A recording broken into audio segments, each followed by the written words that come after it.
Mapagpalang araw po mga kapower. Medyo masama po pakiramdam na po, pero ito po nasisikap kong magkaroon ng update sa inyo para naman may mapanood kayo at hindi nyo ko hanapin, ano po, hindi nyo ko mamiss. Ito po at lumalaban pa rin, tuloy lang buhay. At for the last hindi na siguro, baka masundan pa yun, no? Na mababanggit ko si Alvin na po, na kasi may nakita akong comment. Ito hindi ko sana ipapakita to eh. Dito po, yan po yung comment mga kapower, no? Nasa comment section sa mga upload natin. Hindi po ako magsasagot kung ano, basta pakiramdam ko, sa tingin ko na kayo po ang sasagot. Ano po, magbigay lang po ng halimbawa, benefit of the doubt na sabi natin troll yan, hindi yan totoong tao, troll lang, gawa-gawa para magkapanloko. Pangit na ano, na objective na po. Kung gagawa ka ng troll para sa purpose na yan, para manloko sa ganyang paraan. At kung legit naman, totoong tao yan, sa tingin nga, papalit-palit ng pangalan nga eh.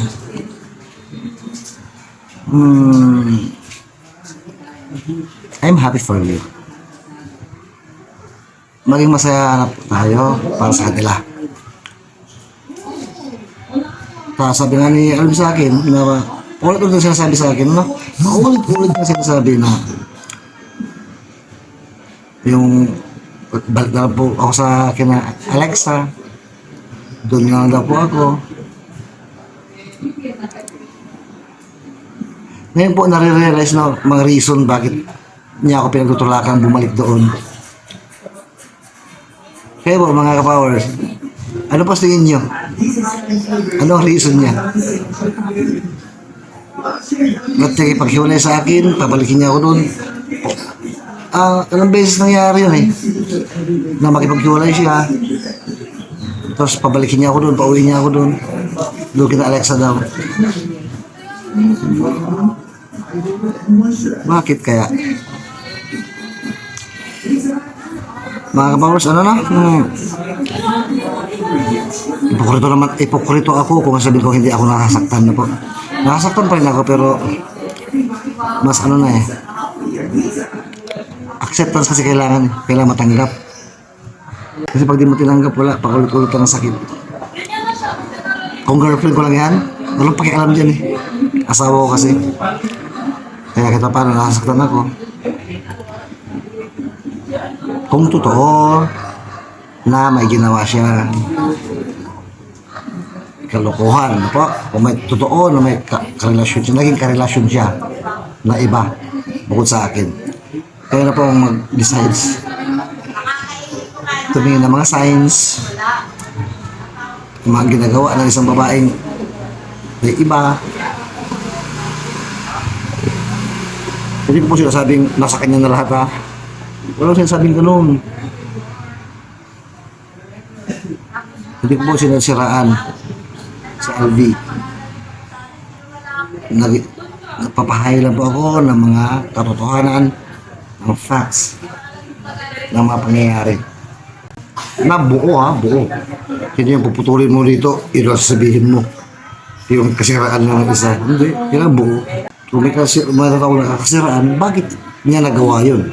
Yun dapat tanongin mo natin agad. Halimbawa, siya, ginawa niya ito ganito. Tanongin mo natin sa sarili natin, bakit niya nagawa yun? Ganon. Halimbawa, nagkaroon siya ng ibang boyfriend. O, tanongin mo, huwag mo tayo mag-judge. Tanongin mo natin sa sarili natin, bakit niya nagawa niya yun? Diba? Mali natin, katuwiran naman niya. Pinabayaan ko sila. Ang layo nagkatuwiran. Sa mga hindi po nakasubaybay na po, lalo sa teleserye namin, na pinalabas na pinabayaan ko sila. Nag-asawa ako ng iba. Maling mali. Ako po ang iniwan. Ibig sabihin, pangalawang beses na to ngayon. Noon, ako ang iniwan. Tapos ngayon naman, ako ang pinalayas. Ay, ko ang bait ko, no? Ayaw kong patulan kasi. Mga kapower, ayaw kong patulan hanggat maaari. Pero andun na yung ano eh. Gustong-gusto ko ng patulan eh. Sa dami ng ginawa nila. Sa akin na lahat ng rason.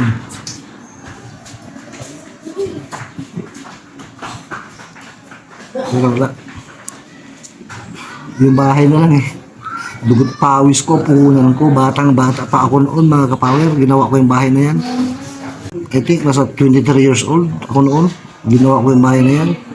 Nagtatrabaho ako bilang merchandiser sa South Supermarket sa Valenzuela, sa Royal Mall, yan sa Malinta Exit. Yan mga update ko noon. Nung ginagawa ko yung bahay na yan. Tuwing sa sahod ako, bilang materialis, pagkabuhuin ko yung tuwing sahod, tuwing day off. Ilang beses ako muntik mahulog dyan. Ilang beses ako muna kasukat-sukat dyan. Tapos, sa kalawahan pala, pinalabas nila na ako ang nagloko, nag-asawa ko ng iba. Pero the truth is, ako ang iniwan. Kaya nag-depress din ako noon, mga kapower. Depress ako noon kasi hindi ko, first time ko eh, batang-bata pa ako, 23, 24, ano mga edad. Napariwara ko noon. Buti nila, nakilala ko yung mama niya Alexa. Yan po ang tumulong sa akin, tumayo, bumangon uli. Kung si Alvin, nakilala niya ako sa panahon na nasa pinakamainam na estado ako ng buhay ko bilang estudyante. Kaya niya ako minahal siguro, kaya niya ako nagkasamahan, hindi niya sabing minahal. Ito namang mama ni Alexa, nakilala niya ako sa panahon na ako ay nasa pinaka-worst na estado ng buhay ko. Pero minahal niya ako. Binangon. Nang makabangon, ito na naman po ako. Gusto ko ayusin pamilya ko. Nung una okay pa naman kasi meron pa. Yun na matigil ang vlog.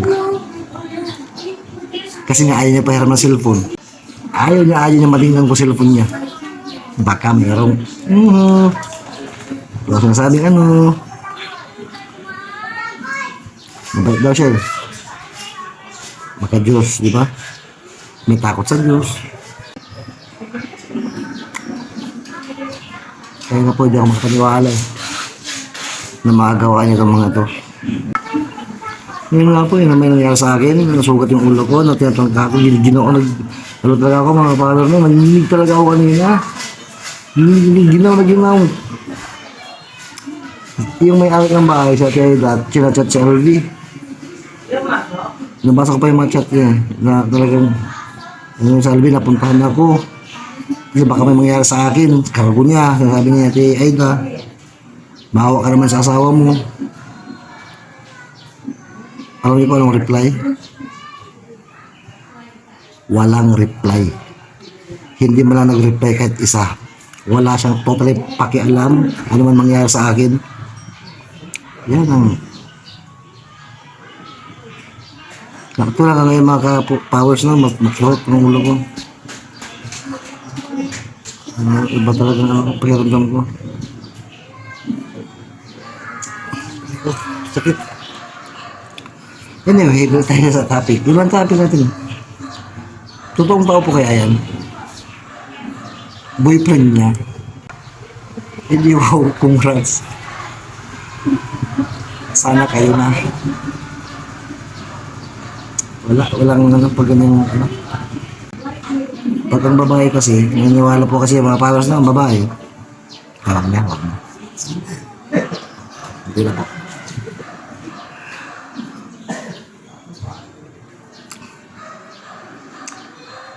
Yan, sweet. Yan mga kapowers. Yun lang po. Bahala po kayo mag-decide kung boyfriend na ba yan or troll lang? Gusto ko lang po ipakita sa inyo ng update na yung comment na yan. Basta, tuloy lang po tayo mga kapawis. Sakit ang ulo ko. Pero, spread lang lagi. Good vibes lang. Good vibes. Smile lang.